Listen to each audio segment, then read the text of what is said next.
নমস্কার বন্ধুরা, recruitment update YouTube চ্যানেলে সকলকে স্বাগত জানিয়ে আজকে 24/2/2021 শিক্ষক মহাশয়দের যে মানে ভোটের দায়িত্বের জন্য যে ফার্স্ট ট্রেনিং অলরেডি শুরু হয়ে গেছে। বিধানসভা ভোট 2021 পশ্চিমবঙ্গের, তার বিভিন্ন ভোটের দায়িত্ব শিক্ষকরা পালন করে।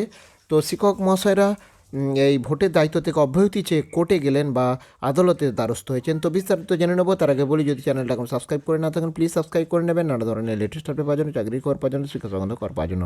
এবার বিধানসভা ভোটে নিজেদের নির্বাচনী দায়িত্ব থেকে অব্যাহতি চেয়ে আদালতের দ্বারস্থ হলেন রাজ্যের প্রধান শিক্ষকরা। এই নিয়ে বুধবার প্রধান শিক্ষকদের সংগঠনের পক্ষে কলকাতা হাইকোর্টে মামলা দায়ের করা হয়। এই মামলার গ্রহণ করেছে কলকাতা হাইকোর্ট। আগামী 1 মার্চ এই মামলার শুনানি হতে পারে বলে জানা গিয়েছে। আদালতের কাছে রাজ্যের প্রধান শিক্ষক শিক্ষিকাদের সংগঠন advance society for headmaster and headmistress তরফে জানানো হয়েছে যে প্রধান শিক্ষকদের ওপর স্কুল পরিচালনার গোটা দায়িত্ব অর্পিত থাকে এবং স্কুলের পঠন পাঠন থেকে প্রশাসনিক বিভিন্ন কাজের ওপরে নজর থাকে। ফলে ভোটের দায়িত্ব পালন করতে হলে স্কুলের পঠন পাঠন অন্যান্য কাজে ক্ষতি হয়। তাছাড়া বহু প্রধান শিক্ষককে অপেক্ষাকৃত অধস্তন নির্বাচনী আধিকারিকদের দায়িত্ব দেওয়া হয়েছে, যা প্রধান শিক্ষক শিক্ষিকাদের জন্য যথেষ্ট অবমাননাকর।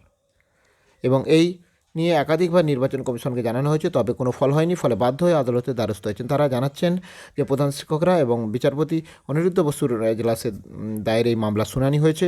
আগামী 1 মার্চ এই মামলার শুনানি হবে আর কি। তাহলে দেখলেন, ভোটের দায়িত্ব থেকে অব্যাহতি চাইলে প্রধান শিক্ষক মহাশয়রা কিন্তু তারা এই আদালতের দ্বারস্থ হয়েছেন। সেই মামলা শুনানি হবে 1 মার্চ। তো যা হোক, 1 মার্চে কী আপডেট হয় আমরা শেয়ার করবো সেটা। তো ধন্যবাদ। ফিরে আসছি পরের আপডেট নিয়ে। সঙ্গে থাকবেন এবং চ্যানেলটা সাবস্ক্রাইব করে নেবেন।